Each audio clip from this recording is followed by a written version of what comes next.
In this age and times comes great ideas, sweet memories, new techniques, untold stories about Africa and the world at large. Guess what? The new age brings on board a brand name in broadcasting technology. Introducing Age Television. At Age Television, we serve you with professionalism in news and event coverage, live streaming, documentaries, artist management, video and photography, social media management, and lots more. For inquiries, call us on +27 061 773 9628 or 027 064 543 0136. You can also send us WhatsApp messages on 078 229 4593. YouTube HTV/Durban. Tweet us at HTV Durban. Facebook at HTV Durban. Instagram at HTV.Durban. Email us at htvdurban@gmail.com. Visit our website on www.htv.co.za. Age Television, celebrating the uncelebrated.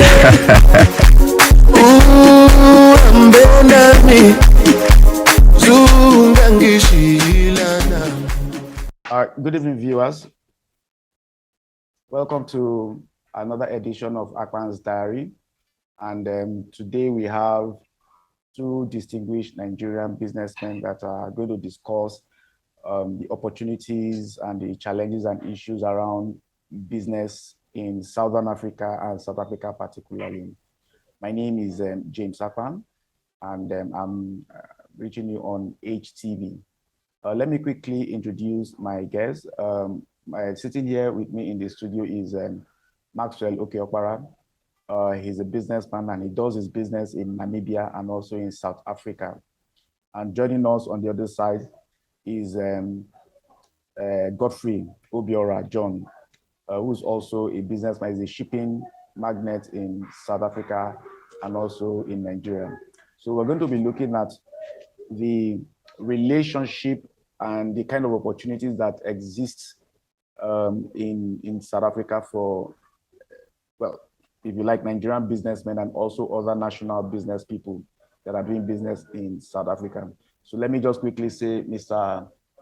Ekeoparah, welcome to our show. Thank you, Dr. Akpan. It's a pleasure being here.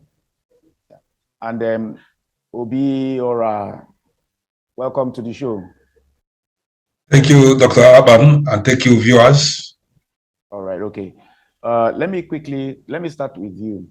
Tell us, what kind of business do you do? Yeah, I'm a charcoal producer in Namibia. I'm into export of charcoal, starting from the grassroots, from the process, produce, then export to the United Arab Emirates. Okay, so charcoal, tell us what kind of charcoal that we use for braai or what? Yeah, it's wood charcoals and charcoals that are actually produced from different kind of woods in southern region. Specifically, we produce the acacia wood and the mushara wood for charcoal for basis of barbecue and for shisha charcoal. Oh, okay. So this is not the kind of charcoals that they use in fireplaces. Not really. To keep the house warm. No, not really. You don't use it for. If you want to keep the house warm, you preferably use a firewood. The charcoal is basically meant for restaurant purposes, and for those that smoke the hobby, the shisha or hobby. Oh, hobby. Yeah. So what is the process? How do you produce these things yourself, or you buy from people and resell? I do both. I produce. I buy also from other suppliers. Do you want to take us through the production process? Yeah, quite well. It's quite a lot of challenge in producing charcoals. First of all, you get the farm choppers that will harvest the wood, and after harvesting the wood, then they have to bring it to the burning process to the factory or to the designated area where you want to burn the charcoal, and then the charcoals are done we do what we call the earth method. There are two different kinds of methods in Namibia for producing charcoal. And there's something we call the killing charcoal, which is charcoal that is produced in the pots. We call them the killing charcoals. They are charcoal produced in the pots. And basically, I produced the earth method charcoal, which is charcoal you produce building a heap that we call a mountain, and you close it up with the grass. Then you close up with the zinc sheets. Then you cover with the soil, and it will take about 4 days burning process. 4 days burning process. Then after that, you need 4 more days for cooling off the charcoal. And after cooling off, then you get the ladies that will actually pick it up from the heap. You get ladies that will pick it up from the heap. And after that goes into screening, where you select the sizes according to your how many centimeters you want them to be. Then you bag them. Then it's ready for export. So this process is quite elaborate. So basically, it's like a factory. Yeah, it definitely must be a factory, because for you to produce the quantity I produce, you need over 400 workers. For you to be able to produce a reasonable amount of charcoal that you will export, say approximately, maybe you're talking about how many? Approximately about 200 tons of charcoal. Wow. So you need a lot of labor work. So how do you use you burn the wood? Yeah, you burn the wood. Okay, so you have like a furnace where you burn the wood. No, like I told you, there are two different methods of charcoal production in Namibia. We have two different kind of production. That is approved by the government of environment. We have for environmental purpose, so that it doesn't affect your environment, so it doesn't become too distant to the climate. So we have two methods, which is the killing method, which is the pot method, where you cut the wood and you put it into a pot, then you close the pot, you put the fire, then you close the pot and let it burn for 5, 6, 7 days, then you cool it off. Then you close it for it to cool off. Yeah, and that's mostly used by Namibians or South Africans, but we Nigerians who are producing there, we do what they call, or the Arabs, we do what they call the traditional method of charcoal production. It's called traditional method, but it's the earth method production, where you get people to harvest the wood, and those woods are built in heaps. Then after the building of the wood, then you have to close it with the grass.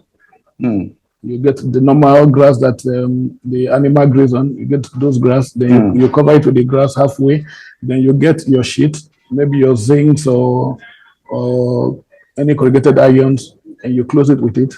Then you put the soil on top of those irons, because the purpose of the sheets and the grass is for the soil not to go into the wood, because immediately the sun gets in contact with the wood, then it stops the production, the fire goes off. So you must make sure that the soil does not go through to the wood.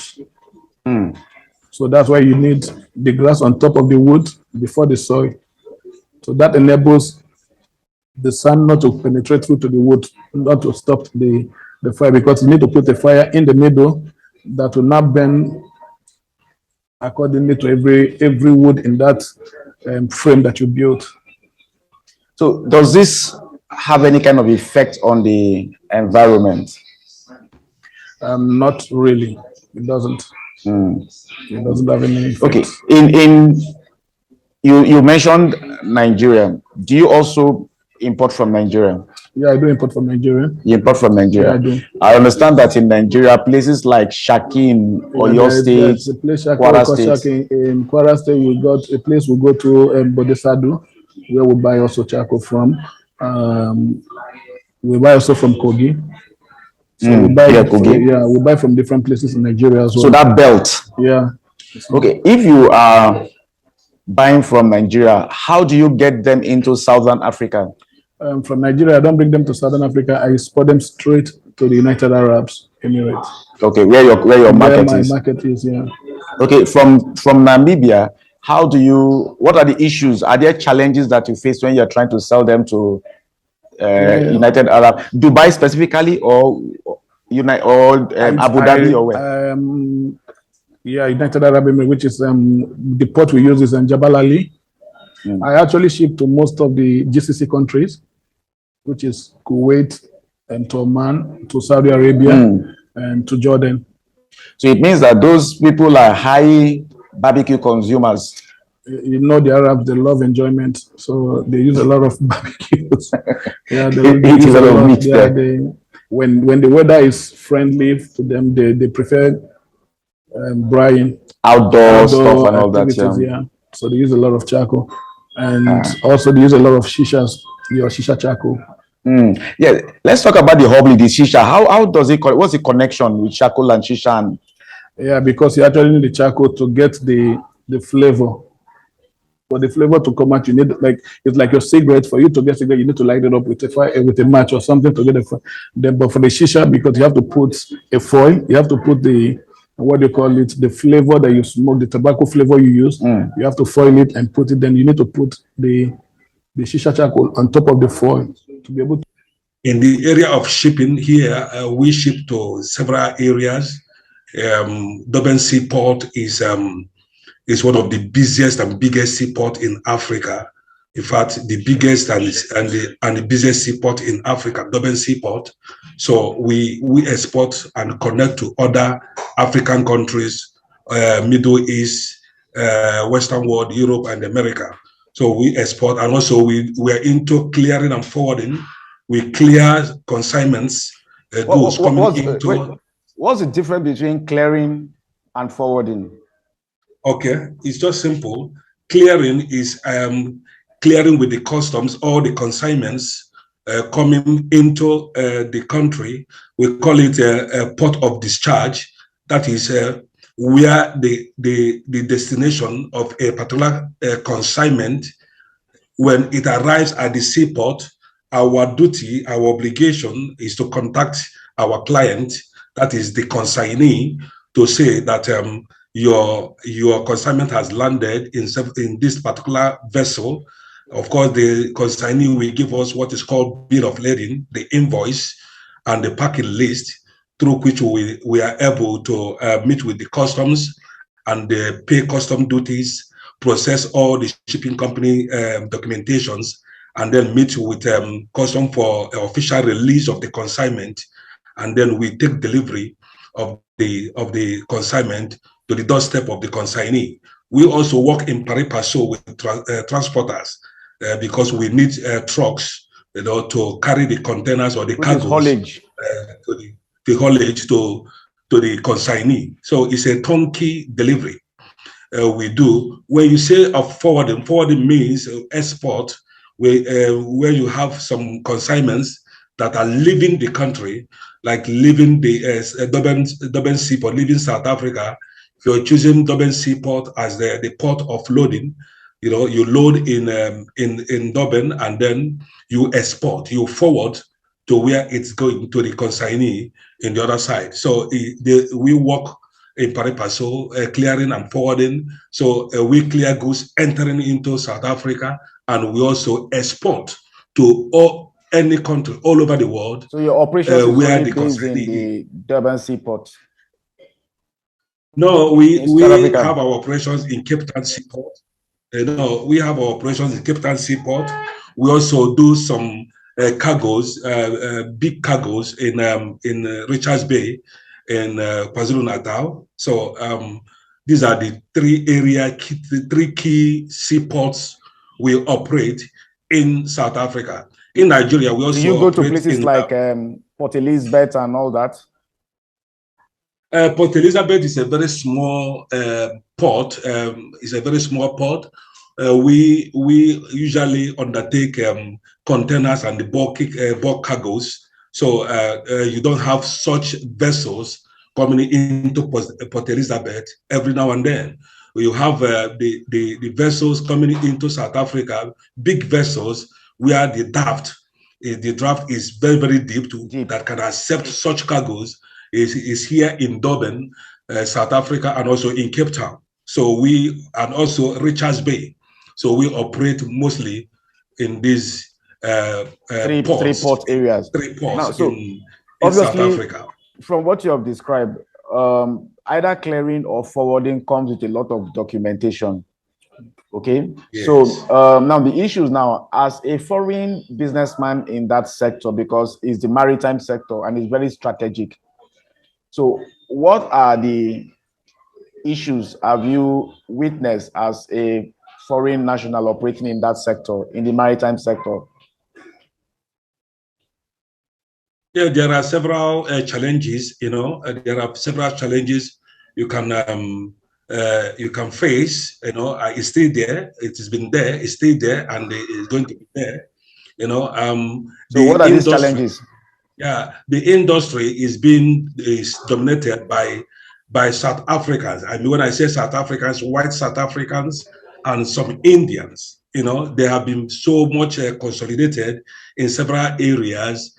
So sometimes it becomes very, very challenging to break into that industry, because most of the clients, have been they have signed agreement to clear for them. So they have signed agreement with certain companies, that have been consolidated in South Africa to do their clearing for them or to do their forwarding for them. So for you as a foreigner, you find it very, very challenging to get clients who will trust you with their cargoes, because who exactly when you say cargo, are your clients?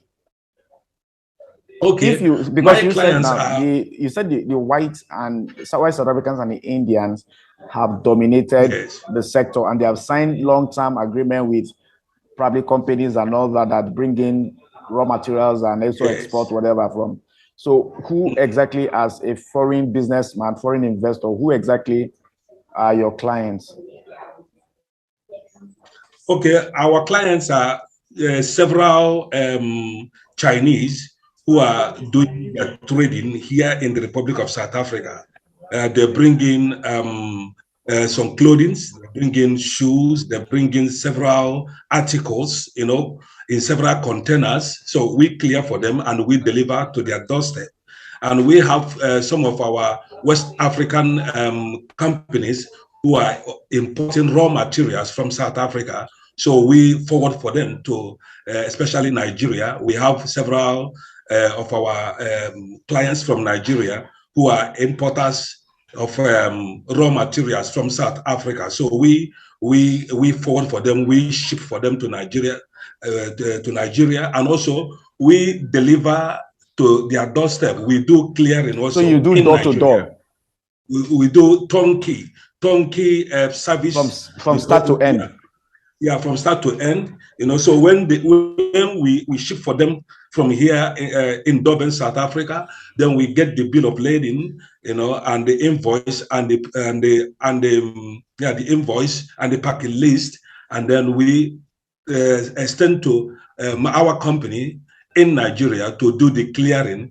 When they do the clearing with the customs and pay all the custom duties, process all the necessary documentations with Nigerian Post PLC, and then we take delivery. Customs will officially release the consignment to the consignee. That means you have a relationship with a company in Lagos. I assume that it is Lagos that you're talking about. No, not a relationship. It's our own company. It's our own company. In fact, it's our mother company in Nigeria that gave birth to our company here in South Africa. I see. Yes. I see. So okay. That is how. Give me a sense of comparison between I mean, you didn't learn, except you started just doing this shipping business in South Africa. Otherwise, you probably started in Nigeria. And if you started in Nigeria, give me a sense of comparison between the operations of maritime and shipping and clearing, forwarding and all that in Durban and also in Lagos. What is the differences and what are the challenges? Are they similar, or do you have an advantage in Lagos because you're a Nigerian? Okay, comparing two of them.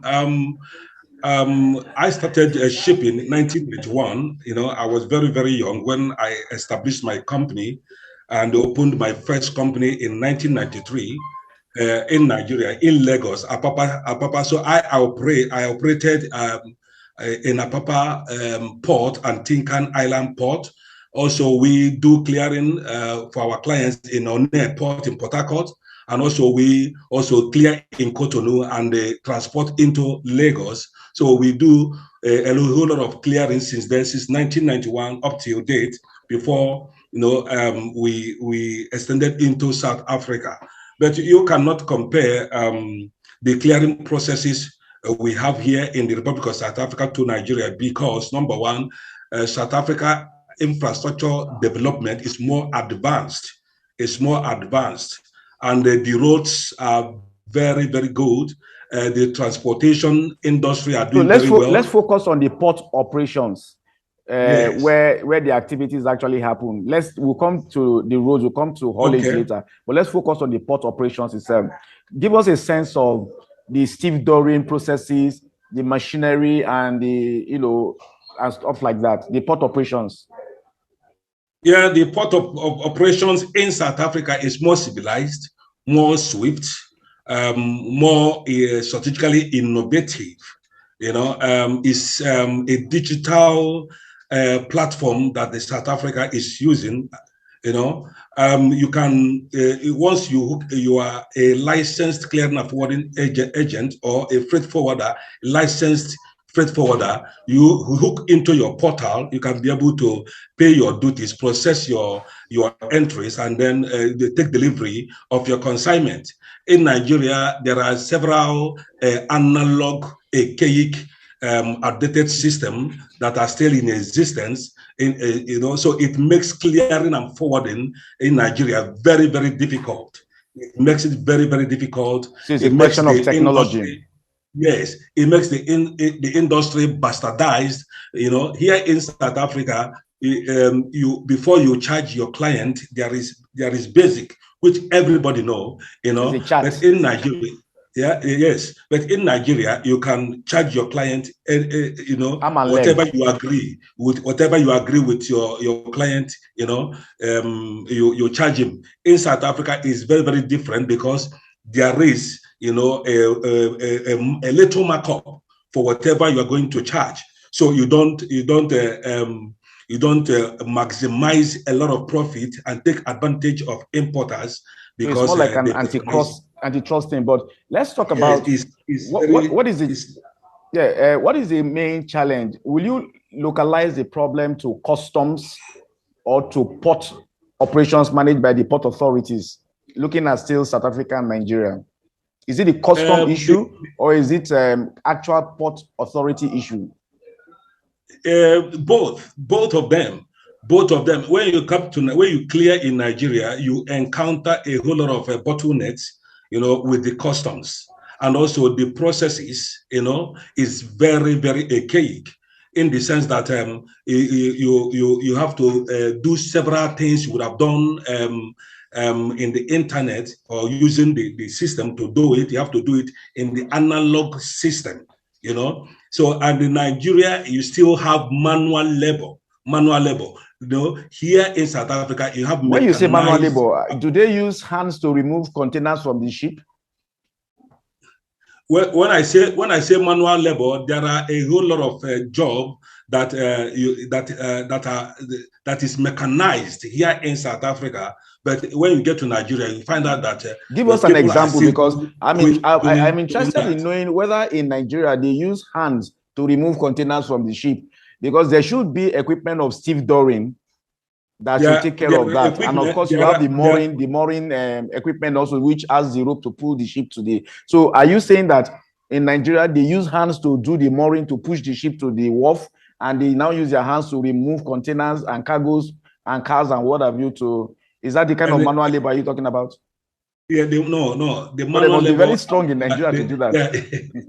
The manual labor I'm talking about is the processes of the processes through which the documentations go through. You understand what I'm saying? The processes, you have duplicated processes. You know, you see this one, you come to this table, they will sign one signature and they will tell you to go to another table to sign, to countersign. You know, there are a whole lot of elongated, you know, so it's not synchronized. Yes, so it makes the process very, very challenging and difficult. Here in South Africa, let's talk about, as a foreign national, what is the, if you were to advise a Ghanaian, somebody from Botswana, somebody from China, who wants to get into the shipping industry, particularly the clearing and forwarding sector, what is the entry process and what kind of difficulty can a foreigner face if he wants to enter? Do you need any kind of approval from the government who regulates the maritime sector in South Africa? Yes, of course. I Do you need a registered my license? company in South Africa. Yes, I registered my company for license with the South African Customs in the year 2006, and there were several procedures that you have to undertake before a license is approved to you to be able to clear, to clear consignments for importers and consignee. First of all, you have to have an office, a registered office, and you have to have an export and import code, and you have to have some certain classified tariff, custom tariff. These books are very, very costly. One of them may cost you more than $2,000 to $3,000, and you have to have them at least 4 or 5 editions in your office. Your office must have some certain setups in your office to align with the shipping industry regulations. So before the South African Revenue Service, we grant you the license in collaboration with Custom Service of South Africa. So there are a whole lot of processes you have to undergo before you can get there.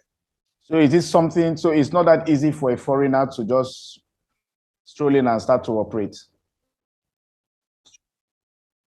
It's not easy. First of all, you have to have a registered company in South Africa and a registered office in South Africa.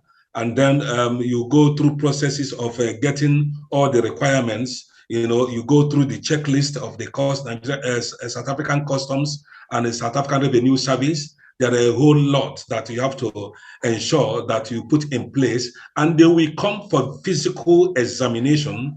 Okay, I get the point. Office. I'll come back to you, and I'll try to tie the your conversation with also what Maxwell does. So okay. Maxwell, let's do some level of comparison between you and you operate mostly in Namibia and also in South Africa. So tell us, which is very, very easy and which is difficult? Where do you face the most challenges, either in Namibia or in South Africa? The most challenge is from Namibia. That's where we get the most challenge in Namibia. Why is that? Because my kind of business need more of export. You do a lot of exports, and for you to make export, you need, as Obi was saying, you need a clearing and forwarding agent, and you need also the shipping line to be able to make available containers for you to use. And in Namibia, we have quite shortage of containers, so that slows the business drastically down. There's a lot of shortages of container, which South Africa is much easier getting containers. And in terms of the freight moving, the containers from Namibia takes approximately 3 months to get to Jebel Ali. So there are basically 2 challenges that you are facing. So first you need to do the production. So let's break it into 2. In terms of production between South Africa and Namibia, which is easier? Now, you can also throw in a third leg in terms of production between South Africa, Nigeria, and Namibia, those 3 countries. where are the trouble spots and where are the easy spots? Okay. For Namibia, the challenge is, like I told you, is mostly on the shipping line and the duration it takes to get to Jabal Ali. Why is that? Due to they don't have direct vessels going straight to Jabal Ali, they must do shipment.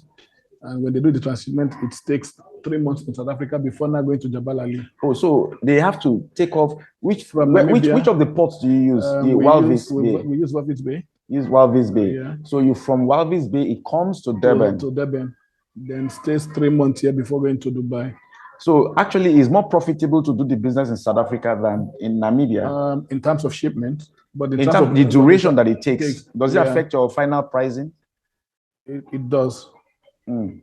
Because like for instance, Namibia regulation, for you to get cash back into the country, you need to provide the bank with the details of your invoice. And for you to get that, means you must have sent the charcoal out, or the shipment must have gone out for you to get an invoice to present to the bank, and for the Dubai company to pay the amount they're supposed to pay you. For you to come in here, you have to provide them an invoice of that document, of that shipment. So that's a challenge, because while you are managing this process, which is more of the forwarding process, you are still also running around trying to manage the production process. How do you combine? You have an office set up and you have people working and taking care of all this. I do have basically in the office people who run around for me. I have 14 staffs that does my run around. 14 staff in Namibia alone. In Namibia alone that does just the run around. And when it comes to production, I have over 400 workers for production. 400 workers for production. Because in each farm where I produce, I have approximately 50 in each farm that harvest the woods. And also when you say harvest the woods, do they come as felling of timbers of woods? Do you fell the wood yourself? Yeah, you have to get those. That's why those are the harvesters. We call them harvesters of the wood. The trees have to go down, which they have to use. Do you do the actual felling, or you wait for tree fellers to fell and then you buy? No, those guys will do it themselves. They do it themselves. So the stumps is what you use, because the other part can be used for timber. When it comes to charcoal, you use everything that comes. Use everything. Yeah, you get those people, those 50 harvesters that we call them harvesters. You provide them with what we call the axe, your pickaxe for cutting off the trees, and then after that they bring it into the sizes that we need for production. Then it goes to the production, and you now have the harvester is different from the burner. The harvester's job is just to harvest the tree and transport it with the truck and with the tractor or with the truck, and they bring it to the burning point. At the burning center, where you now get the burner himself will not take over with his own staff that will burn, that specialize in just burning process only. Wow, that's in Namibia. That's Namibia. What about Nigeria? In Nigeria, they will come to South Africa. Then Namibia is also the same process in Nigeria. You still have the harvester and you also have the burner. Still the same process, but only difference between Namibia and Nigeria is just the logistics process. The logistics in Nigeria is very slow. Why is that? Due to our bad roads. The roads are bad, and for your truck to get out of the farm to take the charcoal, sometimes 2 months, the truck is still in one place. Are you kidding me? I'm telling you, I had one incident where the truck owner was stuck in the farm for 2 months. And then you need to pay demurrage for keeping him there. So as you get into the rurals or the woods to get these things, or you get into a forest. You go deep into the forest. You go deep into the forest. If it's Nigeria, it's forest. Okay. But in Namibia, we get it from the farms. When you say farm, what do you mean farm? How do you mean farm? Okay. Is it farm like you plant beans, rice, and farm owners who rear animal farming? People got cattle. So now for them to debush, for you to use the wood, they call it debushing. The owner of the farm wants to debush the farm for the cattle to have, or the sheep or goats to have free access to grazing. So you need to take off certain woods for them to have access. Oh, so like a grazing route. So as you are removing those woods, so they have an ability. The animals have now space to move for grazing. So they tell you, can you debush our farm for us? Then, in the process of debushing, you use the wood for charcoal. Okay, very interesting point you have raised, because what is happening now is that there are people that want to take their cattle for grazing, and then they are moving this cattle, and you create a grazing route where they can go and get into where you can see lush. Now, isn't that affecting? And I'm trying to tie this to Nigeria, where you have the concept of deforestation, because deforestation can also become dangerous to the environment. It simply will mean that as you are felling the trees and you are not planting what United Nations says sustainable development, when you fell a tree, you plant maybe 3. Okay, so when you pull down these trees in Namibia, for instance, do you plant them yourself, or you just leave it like that because it is the cattle owners that called you to come and debush for them? Okay, so that's the rest. It's not your. It's their responsibility. And moreover, because you do not take out the trees from its roots, every tree that you chopped, not from the roots, grows back again after a period of time. The same tree comes back again. Maybe after 3, 4, 5 years, you see the tree grows up again. Oh, okay, so it's actually not a forest where you have economic trees. No, it's not a forest. No. Okay, it's just like okay. So let's look at the South African experience. Which is this similar to? Is it similar to Nigeria or similar to Namibia? Okay, for South Africa, for instance, I only do my shipment from here, not production. You don't do production in South Africa? Yeah, but I only do my shipment out from South Africa. So you do a transshipment from Namibia using Durban? Yeah, using Durban ports, yeah. In the sense that South Africa, you get the containers faster, and also you get the consignment to destination in 14 days, which makes it much faster for me. Unlike from Namibia, it will take me, let's assume I use Maersk line, it will take me approximately 35 days to get to Jabal Ali. If I use MSC, 3, 4, 5 months to get there, depending on when they have the availability to move it from the shipping port. So, but here you don't need transshipment port. You just take off from here. Straight 14 days is in Jabal Ali. So does this also speak to the size of the economy of Namibia versus South Africa? So because you said that there isn't regular shipping traffic between Namibia and the Middle East, where Jabali Port is located. So that means there's a very slow shipping traffic between Namibia and so that means that trade is low. It's low, very low. Very low. Yeah. What exactly is the mainstay of the economy in Namibia? Namibia is a country that is full of diverse minerals, especially when it comes to your diamond and the gold and the uranium. So they do a lot of mining there. More of mining.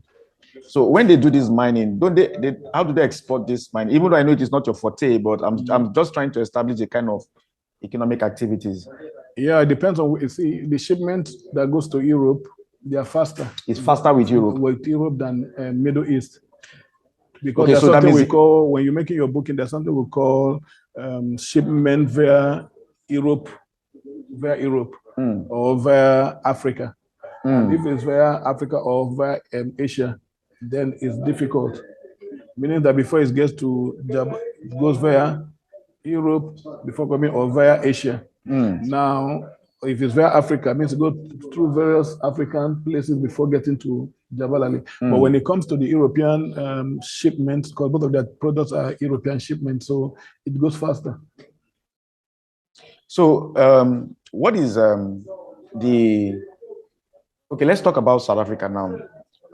When you bring this shipment to South Africa, okay, what of course you've exported from Namibia before. Yeah. You've also exported from South Africa. Yeah. You've exported from Nigeria. Yeah. Can you give us an overview, a comparative analysis of the 3 countries' forwarding processes?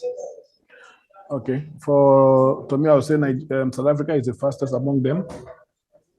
When it comes to the forwarding, South Africa is fast. Nigeria is quite slow. Nigeria is the slowest among them. due to the fact that before you get even your container to the port, your container can stay on the road for,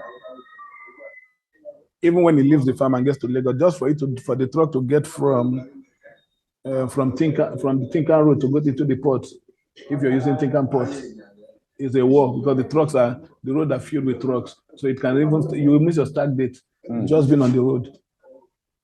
That's Nigerian factor. The logistics in Nigeria is very slow, very weak. Let me put it that way, very weak. So you're saying that the infrastructure in Namibia and South Africa much 100% better than Nigeria. For Nigeria, nothing to write home about. Now that is a bit complicated, because how then is Nigeria the largest economy in Africa with this kind of infrastructure that you just described? Nigeria is large, the biggest economy in Africa. Few months or approximately maybe a year ago, when their biggest economy. Now, presently, they are not the biggest, because our infrastructure is too slow. You can't be compared to South Africa, where things move very fast because of advanced infrastructure. Nigeria doesn't have maintenance culture. So tell me, how do you move forward when you don't have maintenance cultures? First of all, for you to move forward, you should be able to have the ability to maintain your environment, and things should be run smooth. Things should be able to run smoothly. That we don't have in Nigeria. But here, everything works smoothly. And you don't have this, what you call behind door or back door business for your consignment to go into the port. No, just call it corruption. Let's call it the name. Corruption, but we don't have. So there isn't any corruption in Namibia and South African exporting. When it comes to exporting, from my own point of view, I haven't had any experience. You haven't had any experience of corruption, yeah. But when you export from Nigeria, a lot of corruptions. Even in exporting? In the export, a lot of corruptions. Even while your container is already in the port, just for them to get it into the vessel, it's also a corruption. You have to reduce some. So would you rather not do the business in Nigeria? Actually, that's what led me into Namibia's this corruption issues that actually made me leave Nigerian production and exporting and going to Namibia. And you have no intention whatsoever of going back to Nigeria? I can't say I don't have, depending on how the present government or the new coming government will see what magic they will do. Then if things are better, you go back. There's no place better than home. Where is this corruption point? Is it with the customs in Nigeria, or is it with the port authority, the Nigerian port authority? In all sectors. Or is it with the forwarding agent? Both the customs. In all sectors, there's corruption. Including even the forwarding agent? Even the forwarding agent. So eventually, when you get your goods abroad, Nigeria believe in exploitation. That is most common in Nigeria, exploitation. Which is something the advantage, yeah. Because they tell you, okay, if you don't give this will not move fast. It's just the forwarding agent who is making it even more difficult, not because you don't deal with the custom direct. I hope Obiorah is listening to this, because Obiorah, can you hear me? Listening to you. Obiorah, understand what I'm saying, because you don't deal with in Nigeria, you don't deal with the custom directly. You are dealing with your forwarder. Your forwarder takes all responsibility to make sure he gets you a BL at the end of the day. Now, for him to get that BL for you, all he needs to start telling you, the custom, they need something behind door, and this one need this. He makes up a lot of stories to just get something out of you. He might delay even your consignment just for him to deliberately. So he creates roadblocks. He's the one that is creating the. But most times you don't even know who the customs agent is meeting. You don't know because you're not doing the clearing yourself or the forwarding yourself. You understand? So they are the problem. When you meet the dishonest one, but 98% are just dishonest. Let me be honest with you, Nigeria. They are not. They are not honest. Okay, let's talk about a foreigner who wants to go into this business of production, charcoal production and export in South Africa or in Namibia. What are the processes? What are the barriers? What are the entry requirements that you need to have as a foreigner to be able to do the business? For a foreigner to do it in Namibia, I'll give you, for instance, for Namibia. First of all, you need a registered company in Namibia. Okay. number one, the company registration, and you must also have what they call the work permit, since you're a foreigner, to be able to work there. Do you have to live for a number of years before you can get a work permit? No. Immediately you have a registered company, you apply for a work. First of all, you apply for what we call a work visa. They give you 3 months, and which is renewable every 3 months. Every 3 months. Then after 2 times renewal, then you can apply for a direct work permit of what they call 2 years. Okay. That's first requirement. Then you, as a foreigner, so you're saying that as you register a business in Namibia, okay, or and immediately you can apply for work visa, and then the work visa will give you 3 months. 3 months, and then you can immediately start to work. Yeah. Irrespective whether you had lived in Namibia before or not. It doesn't matter, yeah. So this is part of the ease of doing business, just to allow business to flow. So after 3 months, you renew, and then after 2 renewals, you apply for the work permit itself. Yeah, for 2 years, and then you can now continue the business. Yeah. Okay, so after that, what else do you need? After that, what you need, especially in my own sector, you need to go to the forestry. It depends on which way do you want to come in. You want to come in as just a buyer, or you want to come in as a producer. There are 2 ways you can come in, either as a producer or as a buyer. So if you want to come in as a buyer, it's much easier. All you need to have your funds, which you must declare, the money you're bringing into the country for your business, and then you can start buying the products. Then if you're a producer, then you also must come in with cash. Then look for someone that knows the environment to be able to help you get the farms where you can harvest. Yeah, so then the business, you start up the business. So it's actually easier to... Very easy. When you, okay, let's tell us about the process in South Africa, for instance. Does that same process suffice in South Africa? Can you first, okay, let me backtrack a bit and ask this question. At which point do you apply for a work visa? While you are in your country? While you're still in your country. When you are still in your country. So what kind of documentation do you need to present to the embassy or the High Commission of Namibia in whatever country you are in? What kind of documentation do you need? What you need to, first of all, if you're from your country, you have someone in Namibia you've met with before, there's somewhere we call BIPA, which is the company in charge of company registration in Namibia. You send your document, the data page of your ID or your passport, since you're foreign, the passport. Then BIPA will register a company. They ask you to provide 3 business names, and when they approve it, then you get the company registration done. Then with that company, but you must have in Namibia as a partner. It's mandatory. Mandatory. You must have a Namibian partner. At the start. Maybe after you start working, after some months or a year, you might decide to say, okay, I want to be a sole owner of the business. Then you pay out. Buy out the Namibian, like what I did. Okay. So in how is it the same process in South Africa? For South Africa, it is more or less the same, but South Africa needs you present in the country. That means for you, if you are present in South Africa, you cannot do anything with, say, a visitor's visa, for instance. Yeah, you can do a visitor's visa, but when you come in as a visitor, remember you come in as a visitor, you're not allowed to do business. That you must know. Yeah. And if you are caught trying to do business, so how do you now manage the situation if you want to come and do from your home country? Do you from there apply for work visa? And do you also will need to look for a South African company where you want to also partner? Yeah, you'll get someone from South Africa that will invite you over on a business purpose. We'll give you, maybe, let's assume I want to start a company here as a foreigner. Let's assume I'm from Nigeria coming for the first time. Then I have you, Dr. Akpan, already in South Africa. Then you register a company, you invite me. That you're trying to employ me. But remember, for you to employ me means I must have a skill. Critical skill that is necessary for the country.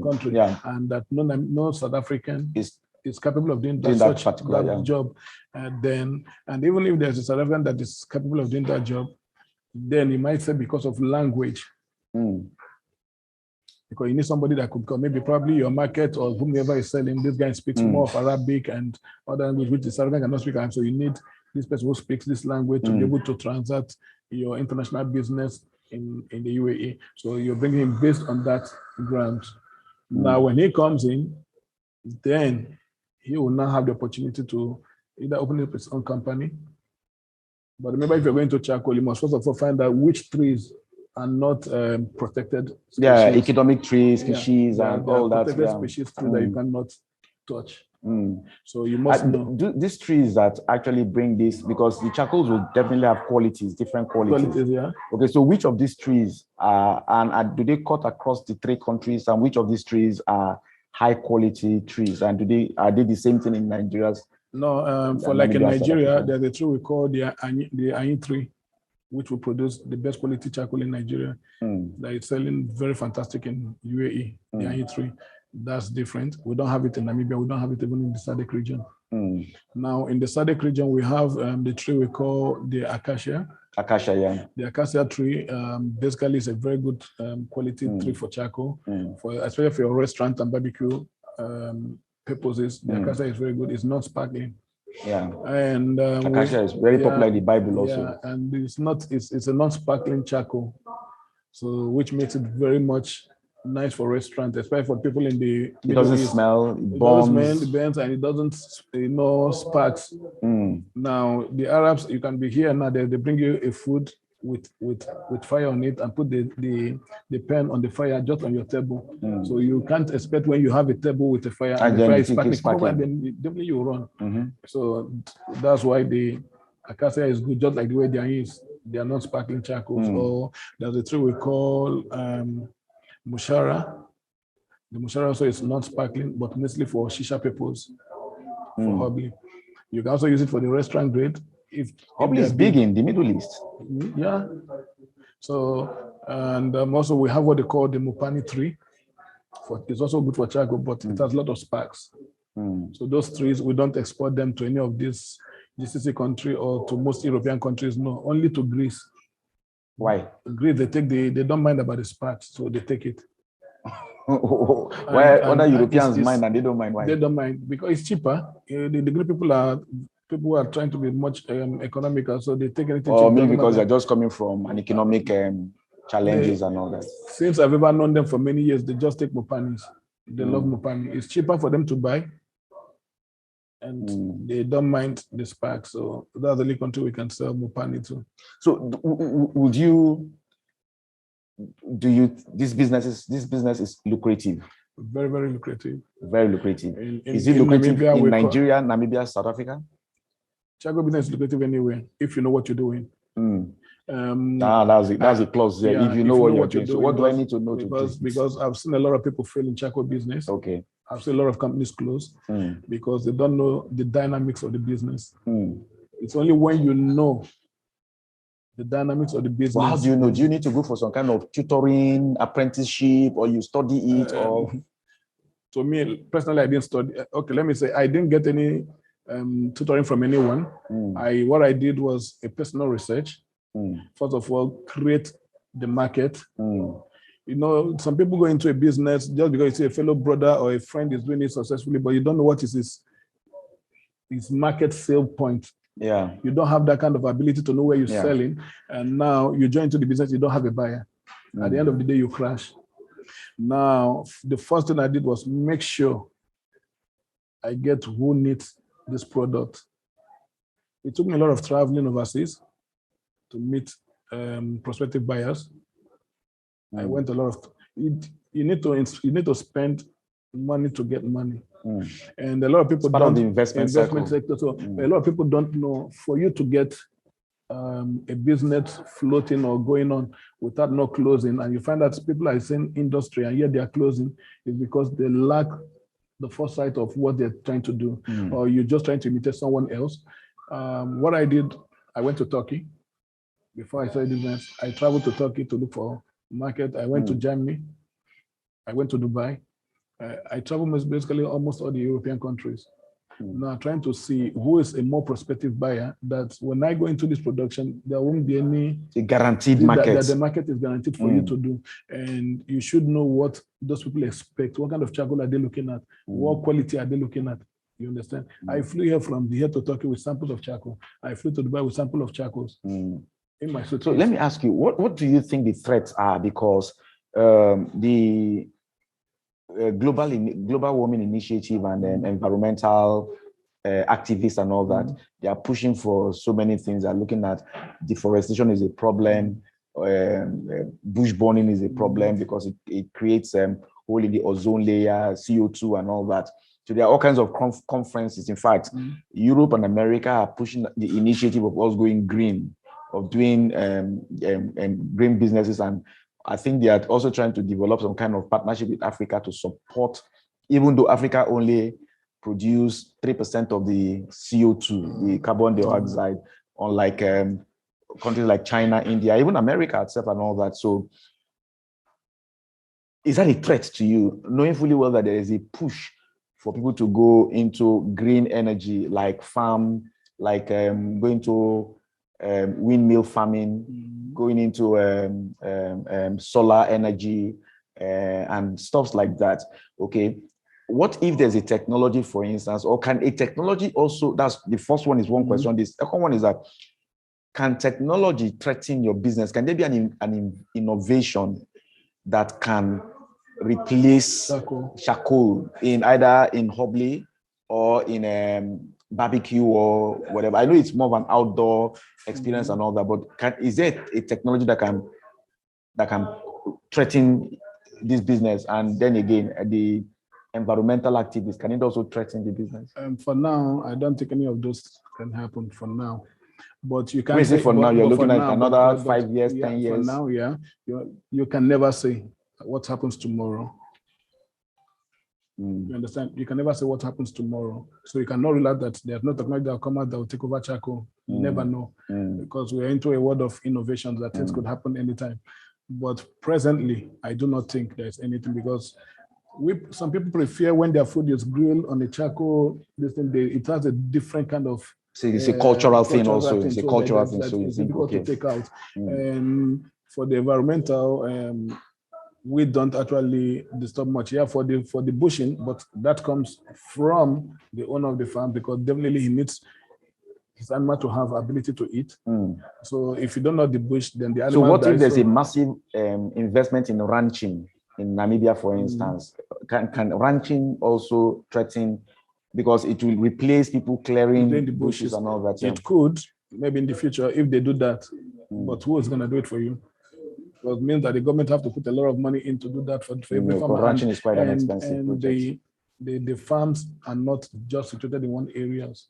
Like you have a farm in Durban, you have in Petermaris. Namibia is a very vast country. Yeah. Namibia, many people do not know that Namibia, even though a lot of the land is covered by desert. When they come by landscape, they have a very big landscape. Yes, with a lot of desert, the Kalahari desert and all that. So they have a lot of these trees. So sometimes they need to get it off the way. Okay. I don't know if Obi can still hear me.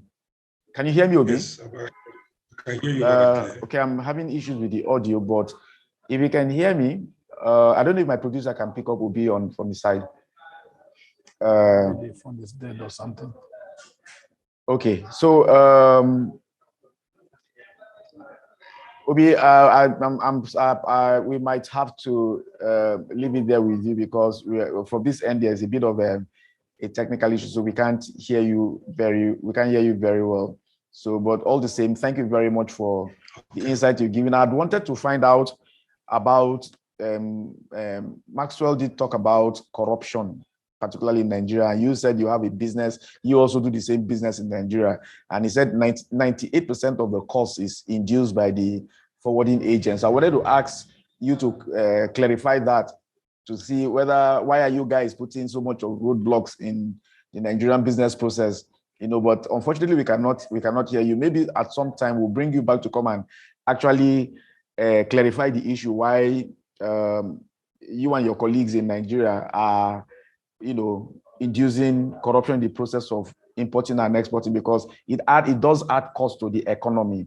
But we are not saying you, but the system in Nigeria. You've spoken glowing and very glowingly about the process in South Africa, but unfortunately, we can't hear you very well. So will need to close with my Maxwell in the studio. But all the same, I want to thank you very much for your insight, and we'll do this again. I'll call you back so that we can actually clarify the issue of corruption, because from what I've heard, corruption is probably 70 to 80% of why the business, bad infrastructures and corruption are the major two factors why the business is not that lucrative if you want to export from Nigeria. So thank you very much, John, Obiorah, Godfrey, for your time, and we wish you well. And we also wanted to find out if it's easier for any foreigner to just get into the sector, or if it is reserved for some special people in South Africa. But all the same, thank you. We'll call you back again for that. Maxwell, so as we close, thank you. Take away the corruption, take away the bad infrastructure. If you were to take a choice between Nigeria, Namibia, and South Africa on a plain scale, which of the countries do you think the business will be most profitable, and which one is easier to export? I would say Nigeria. Why? Good. Nigeria, in the sense that we have hardworking Nigerians are hardworking, and so you'll be able to meet up any quantity you want. They'll be able to give it to you. So production is very high in Nigeria. For production's sake, we have Nigeria got at least, compared to South Africa and Namibia, you have 80% Nigeria being hardworking to give you what volume you need. So I would have preferred doing it in Nigeria. So the work ethics of Nigerians is very high. High, very, very high. So the problem is actually the logistics, which is either government, because of government, and then some elements in the clearing and forwarding process and all that. So the actual Nigerians, the work ethic is very high. If you get the Nigerians in the production sector of charcoal in Nigeria, you see that they are very industrious people. Okay, so tell me, between these three countries also, and maybe other African countries, which of these businesses, which of their products will do well globally? Your market in UAE, where would they really want to buy from? Is it from Nigeria, Namibia, or South Africa? And in Europe also, where will they really want to buy from? They prefer to buy from Nigeria. Why? Our charcoal is hard and it got weight. What has weight got to do with it? It burns slowly? No, when you're selling a product, remember we sell in tons per ton. And when you have weight, you're likely to load more into a container. But when it doesn't have weight, you load less quantity into the container.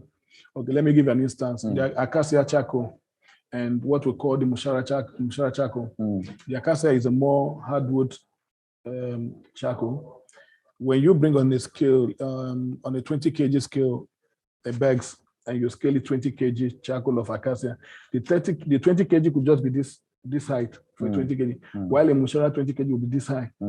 Now in the container, this space will take more space, yeah. It will take more space, and then the container gets full very fast with less ton. Now with this one, it will take, let's assume the Mushara takes 800 bags in the container. This one will take 1,200 bags in the container. So when you receive it there, you're receiving more charcoal. So it's more money for you. Yeah. So it's what about the iron tree? That's what I'm saying. The iron tree is the one that is more valuable, in that the whole world, they want iron tree. Especially the UAE, they crave for it too much. But in Nigeria, it is not also in the forest that you go and fell these trees out. For Nigeria, they go through the forest. For Nigeria, it's forest. So what are the government regulations in terms of deforestation and afforestation? Really, Nigeria? For Nigeria, I wouldn't tell you much about it, because I've never been into production. I'm only buying from suppliers, local suppliers.